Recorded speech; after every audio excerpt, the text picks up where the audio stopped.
Americans are so broke and they don't even realize it. I always get Americans tell me, oh, but people in Mexico only make $20 a day. You can get a full meal here for $2. The metro in Mexico City costs 5 pesos, which is like 25 cents. I can go to the market right now and buy 3 kilos of mangoes for like $2. Yeah, people make less money here, but the cost of living is also lower. Americans think that everywhere is like the US. Now, check this out. Let's say you live in the US and you make $3,500 a month after taxes. I'm being generous. Rent, $2,000. Car payment, $500.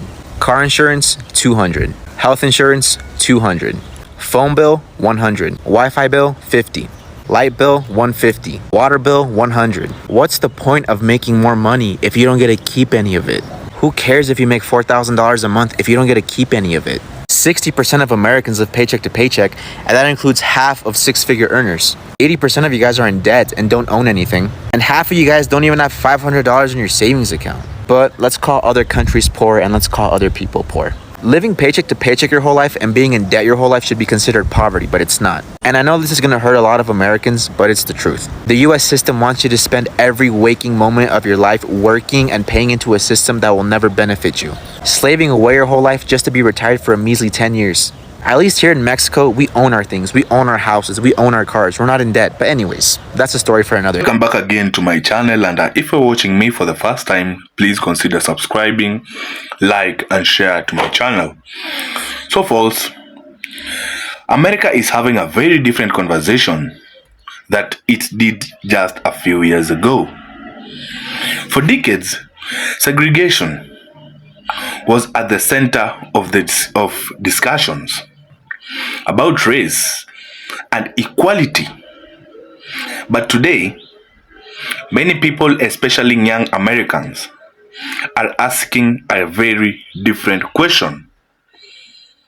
Can you pay your rent? Can you afford groceries? Can you buy a home? For many Black Americans, these everyday economic struggles have become the most immediate concern. The argument isn't necessarily about segregation. Didn't matter. It's that many people are more focused on the challenges affecting their lives today. That's exactly why this debate has become so controversial.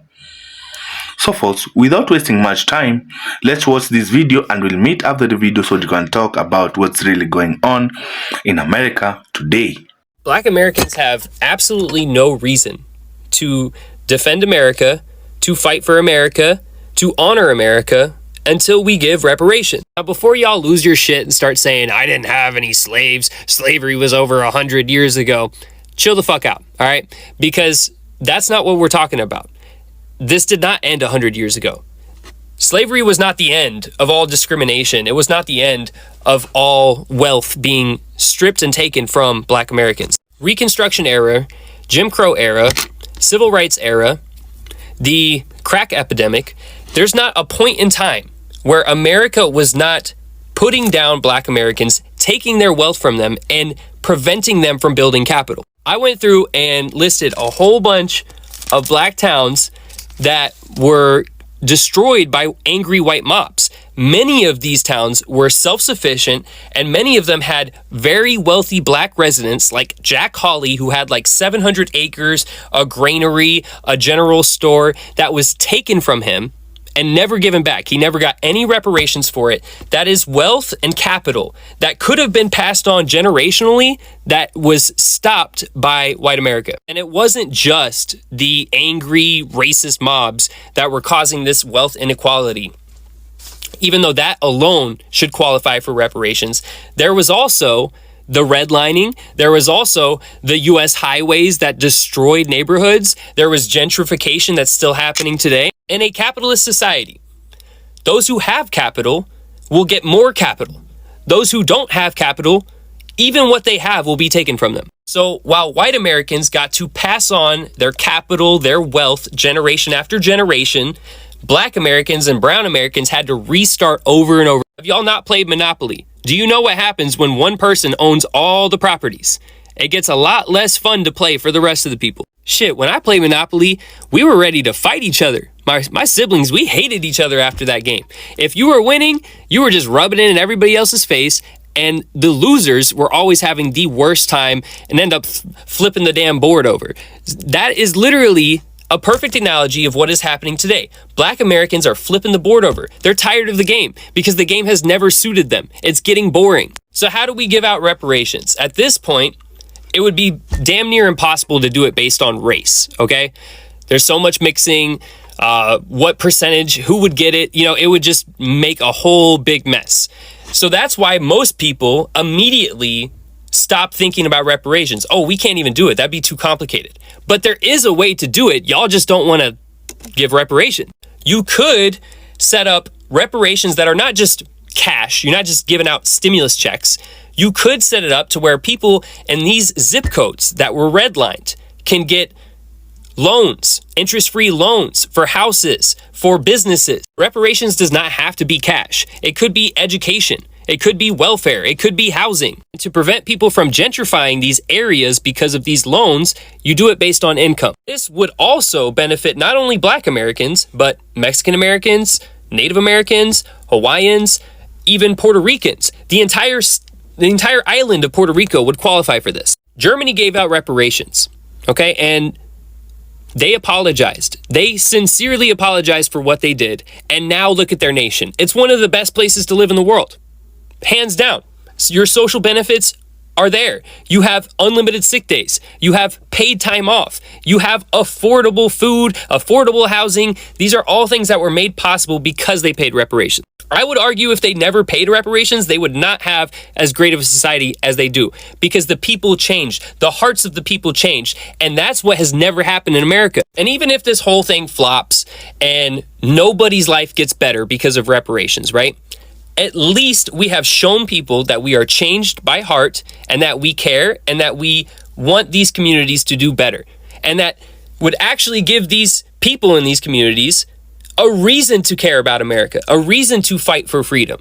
Right now, they have no reason. We've never given them a reason because we've never truly apologized. We've never rectified what happened. And until that day happens, we are going to be divided in this country. So there's been this online discourse about why Black people aren't out there protesting more, ain't out there on the front lines more, and saying that this isn't our fight.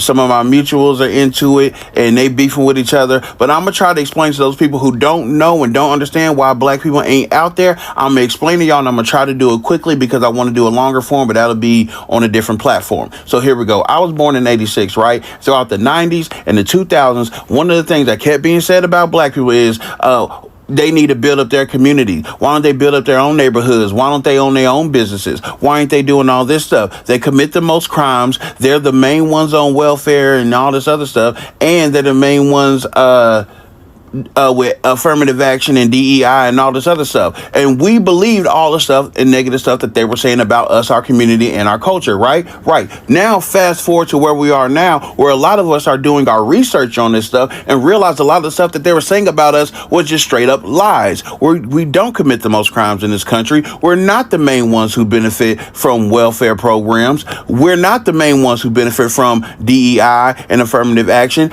And regardless of anything that has ever been set against us, we still find time to laugh, smile, build up, take care of our families, and do all of that stuff. And we're learning that all that stuff that they said about us was lies. We also learned that a lot of the stuff that our ancestors fought for, the people who do benefit the most from that stuff, are the ones who will talk trash about our community and about our culture and don't even understand it. And now we're feeling offended because you guys are benefiting from the stuff that our ancestors fought for, but yet are the same ones talking some of the most trash about us. And y'all want to wonder why we're not fighting? We fought for y'all back in November 2024. We fought for y'all. Y'all didn't fight for y'all, because it was a hectic time during that election. And that election showed Black people one thing, that we are more on accord than y'all have been leading us to believe. Even Black women, y'all had Black women thinking that white women were going to stand by their side more than Black men, until them election results came in and we realized, like, we actually are more together than apart. And, of course, we can blame it on a couple of loudmouths with a podcast, Mike, but it is what it is. So we're looking at it like, nah, y'all got yourselves into this mess. What we're going to do is build our community like y'all been saying we need to do, and y'all can go deal with this. In fact, don't ask where the black people are at. Why don't you go ask all them random TikTokers who suddenly got political and told y'all not to doggone vote or try to vote for a third party, that as soon as the election results came in, all of a sudden they don't talk about politics no more. Ask them to go help you. Don't ask us.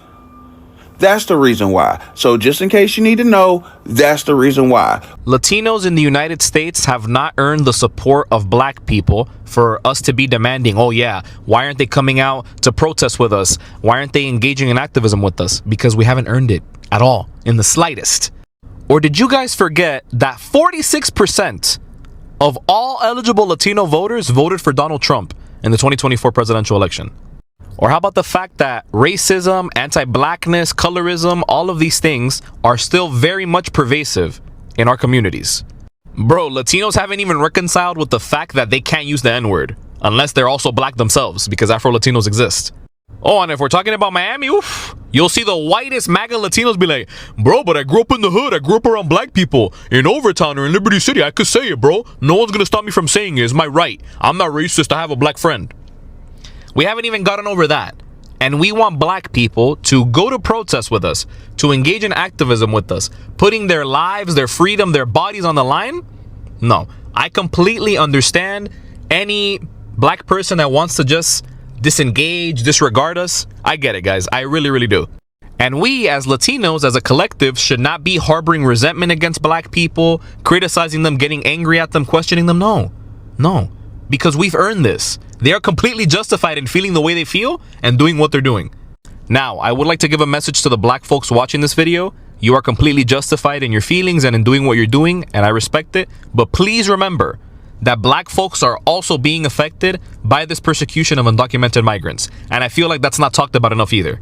Here, Miami, Florida is the best example. Haitians, Jamaicans, Bahamians, Afro-Cubans, Afro-Hondurans, Garifunas, black people from all over Latin America and all over the world, Africans, just so many black people that are also undocumented that are really being affected by the persecution of this administration. And of course, much like any other entity in space, black folks in immigration detention centers, in the immigration system, are treated worse than their white, Latino, Asian counterparts. So it's really important to acknowledge that and just let you guys know. But yeah, Latinos, we need to tighten up. If you guys want the support of the black community, then earn it. Demonstrate that we can solve these issues of racism in our own communities, and please stop saying the N-word.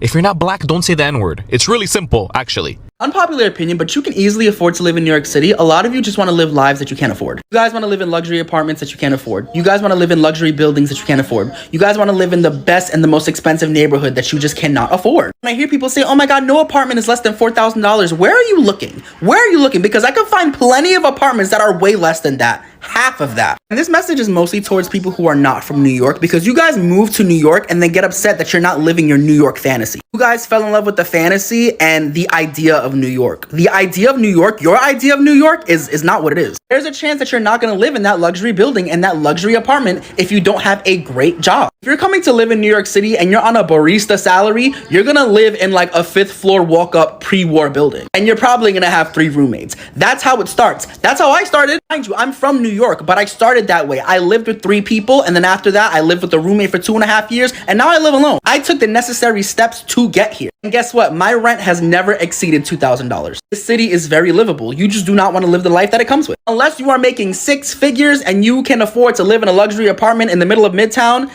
you gonna get a janky apartment just like 90% of us. I live in a tiny ass studio in the Bronx, but guess what? I love my tiny ass studio in the Bronx. Why? Because it's mine. I'm not saying the city is not expensive. This city is ridiculously expensive, but you gotta find a way. Trust me, it's very possible. I was thinking about this. We are the richest country on the planet, one of the richest countries.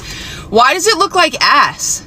Like, really think about that for a second. Like, when you're driving, if you're not in like Florida or California or the coast of like Oregon or whatever, it's like, this place looks like shit. And we have so much money. Like, I'm thinking of like Europe and Japan and all of the architecture like across the world and how beautiful it looks.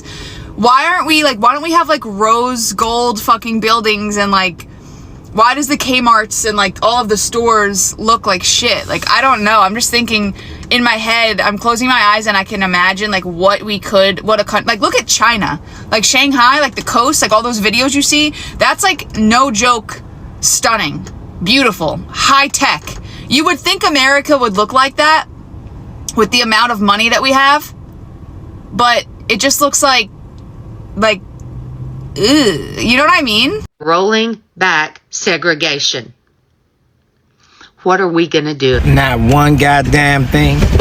Not one goddamn thing. I speak for myself, just my personal opinion, but I done speaking about this and I spoke to leaders, and everybody I speak to say it's probably gonna be the best thing that ever can happen to black people. A mandate for us to unite with our consumption power. We got the greatest consumption power in the world, and you gonna mandate us to unite? Yeah. Ever since we integrated, our economic state has been worse. Our families have been torn apart. And when we made a decision to chose that, we got what we got now. And everybody that I see, that's why you don't hear no outcry from black people about this new executive order about segregation. I don't think we give a damn about it. I know I certainly don't. I ain't for it. I ain't pushing for it, but I ain't to get it. This is wild, and I want to make sure you don't miss it. We all know that Donald Trump said, on day one, I'm going to get prices down for Americans, right? Look at what's happening now. This is a brand new poll from The Guardian. It just came out today. Half of Americans struggle to afford groceries and gas. Half of Americans. Guardian calls this a grim portrait of cost of living crisis and says that about 57% of polled Americans also believe the economy is worsening, because it is. The poll also says that 95% of Americans now believe the U.S. is suffering an affordability crisis. 95%! And this is not just Democrats, y'all. Pessimism about the economy has increased for all Americans of all parties. Look at that, just whoop, for everyone. In February, 22% of Republicans said the economy was getting worse. Now that's up to 38% of them, of Republicans. Then they asked people whether they thought jobs in their area were disappearing. Look at rural Americans. 41% of them say good job opportunities in their local area are disappearing. By the way, when it comes to rural Americans, 64% of them now say the economy is getting worse, compared with 46% who said that in February. And again, look at these specific numbers. The percentage who responded they are having trouble affording gas, 52%, groceries, 51%, loan payments, 46%, utilities, 46%. Oh, and don't forget, half of those polled said they're struggling to afford their debt, including student loan debt. This is the economy after a year and a half of Donald Trump and the Republicans in full control. But don't worry, because Donald Trump is on the job, if you consider the job building a new helipad on the White House lawn. Beautiful helipad. And it's got the seal of the White House on it in granite, in carved granite. It's really a beautiful thing. A beautiful thing, he says. But as for this, oh well, he doesn't have an opinion about it at all, because as far as he's concerned, it's not true, it's not real, and your struggles are fake news. And if you're not mad about that, you should be extremely. If you are single, living in this economy, doing everything for yourself, you a bad bitch. All right? Like, gas is high, rent is high. Like, it is hard. Like, it is very, very challenging right now. Like, it is a privilege to get on a plane. Plane tickets are so high. Like, if you are a single mom, doing it by yourself, like, you need everybody to be patting themselves on the back right now, because wow. And I don't see it changing for the foreseeable future, which is also extremely concerning. So if you put groceries in your refrigerator every week, if you pay your car note, you pay your rent, if you doing all that by yourself, like, you need to give yourself some grace and be like incredibly proud of yourself, because it is incredibly challenging right now as a single human being living in America. So we in America can't even afford to live anymore. This 1976 cost of living, the average income was $16,000. A home was $43,000. New car, $5,000. Rent, $220 per month. Just look at these prices. So based on that, they're saying that the average income should be what, $84,000 now? So that means that with $240,000, I should be able to buy a new house. It's not possible. And also the average income is not $84,000. You know, most people are making way less than that, $30,000, $40,000, $50,000, $60,000, but it's not $84,000. And based on this, I should be able to get a new car. That's what, it says it would be like $5,000. So if my income is $80,000, a new car should be like $20,000, which most of the time they also are not. I mean, unless you're getting a value car. Also, if we're looking at this, your rent for the year should only be 15% of $6,000, which would be about $2,000 something dollars, which our rent is not 15% per year. It's like 30 or 40% per month. So yeah, something is definitely wrong. New car, nothing is adding up. So basically, we're not making enough to support what things cost, and it's a horrible thing. This app about to go away, so I'm gonna say what I gotta say. So I just watched a really great video by this black woman who was talking about how segregation in today's world is really not about black people, it's about white people. And I'm not gonna summarize her video, but I will talk about something that recently came up in real life in conversation. And I was in a conversation with people that were half black, half white. Now, full disclosure, I am black and Chinese. My entire life, though, I have been identified as a black woman to society. Well, really an Oreo, but that's a conversation from a totally different video. But in talking about this whole segregation in 2025 topic, they were like, oh, you know, the internet is saying that segregation is a good thing and that, you know, it's been good for the black community. And I didn't say anything. I was just silent. But in the video, the person that I tagged, she talked a lot about how white people specifically have benefited from integration, because even though we were supposed to be promised separate and equal, or, you know, together and equal, it has not been equal for black people. Black people still are not paid the same as white counterparts. Black people still are not afforded the same opportunities, especially since the rollback of the affirmative action. Black people are still at the hands of police brutality. Like, it really hasn't done like a huge thing. However, with white people being in close proximity to black people and minorities in general, they have been afforded the opportunity to be educated on how their ancestors have behaved both currently and previously in history. And it's because of that proximity of white people to minorities, specifically black people, that they have been able to learn, grow, flourish, and with apps like TikTok have been able to change the overall perception of history, specifically in the United States. Now let's get back to the conversation that I was having in real life. So I was having a really hard time of understanding where these people were coming from, the people that were half white, half black. Because as someone who is mixed, right, black and Chinese, the one drop rule has applied to my life through and through. In fact, a lot of people have actually denied that I am Chinese, even though I know my heritage and where I come from, at least that part of my family. So what I asked in that conversation was, well, if you had to choose, would you go with your black family or your white family? And they both said I would go with my black family. And I said, why? And they said, well, they're just a lot more fun. Like, I feel like I have community. I feel like I have people that really like stick beside me.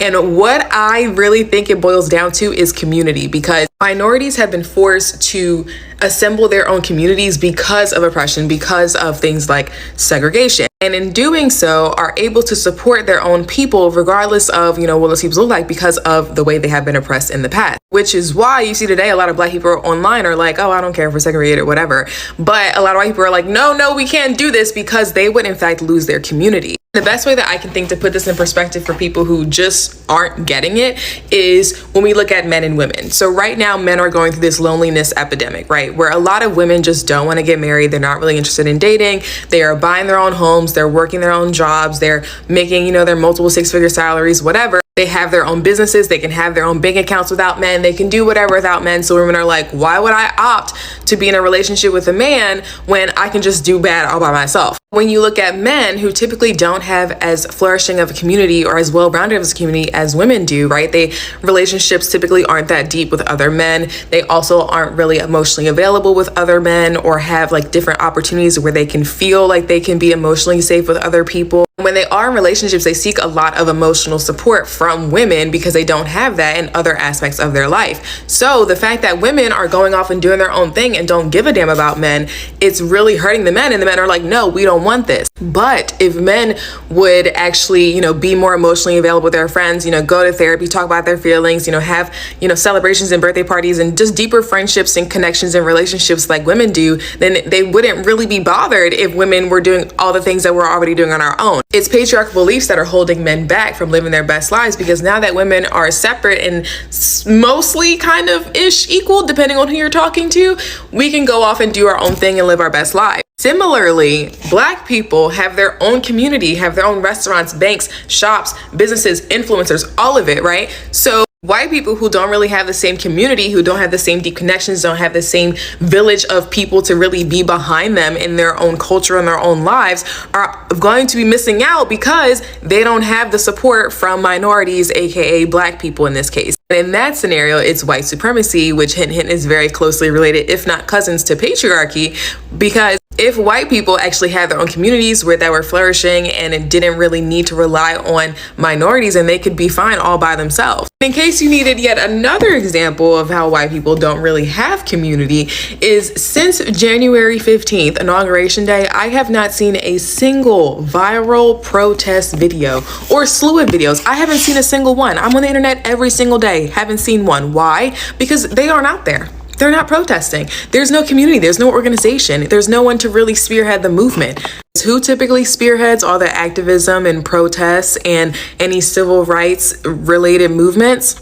Black people. While I still have you here, I would like to also point out that because white people don't have these big, flourishing, supportive communities like other minorities do, they really grasp hold of their communities in real life, so like their families and, you know, their people that hang out with at the country clubs, et cetera, et cetera. So when things like a presidential election happens and people find out that their other half of their family actually voted for someone that they don't support, it is actually less likely that they're going to leave that family, because it's literally the only semblance of community they have that does not involve minorities. So I'm going to conclude this TED Talk by saying that whether or not you believe segregation was positive or negative for the Black community, I better not see a single Black person at a protest or marching on April 5th.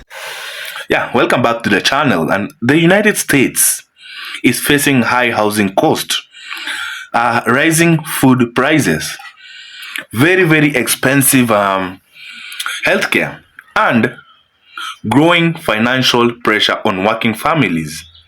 Those problems are affecting people across the country. You can't survive with one job. The economy is very expensive. Wi-Fi, high cost of living, groceries are very high.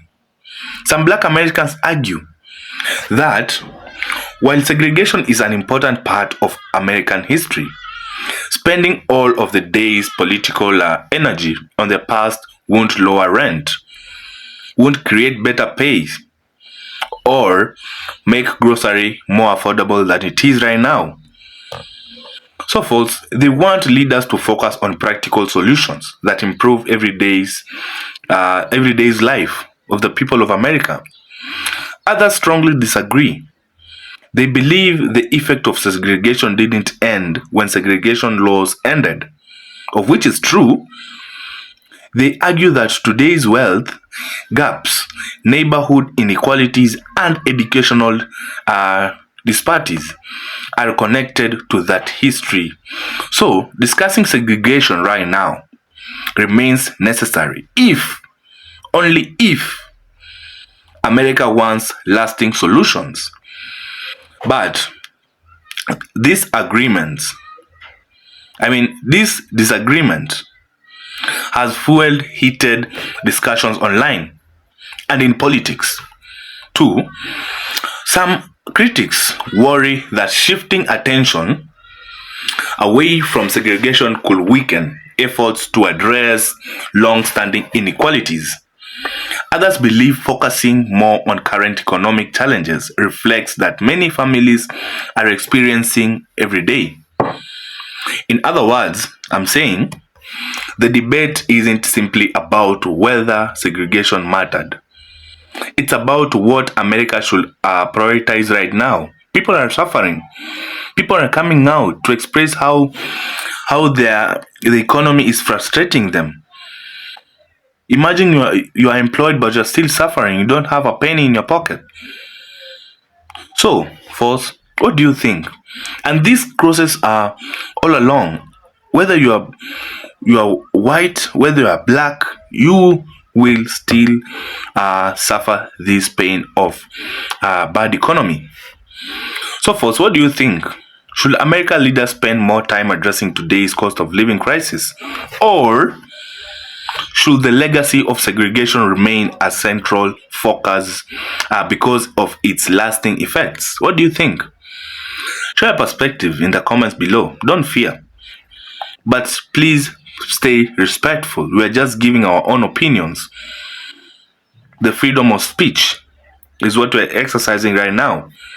So, folks, share a perspective in the comments. Keep the conversation respectful as usual, and subscribe for more thoughtful commentary on issues shaping America today. And again, folks, the Supreme Court has gone against the will of Donald Trump on birthrights. I'll drop the video in the next one. So keep in touch. Don't forget to subscribe. Don't forget to like the video and share the video worldwide so that most of the people can now try to find a solution to this crisis of high cost of living. Other than talking about it, please let's find a solution on it. Otherwise, thank you for watching. We'll meet again in the next one.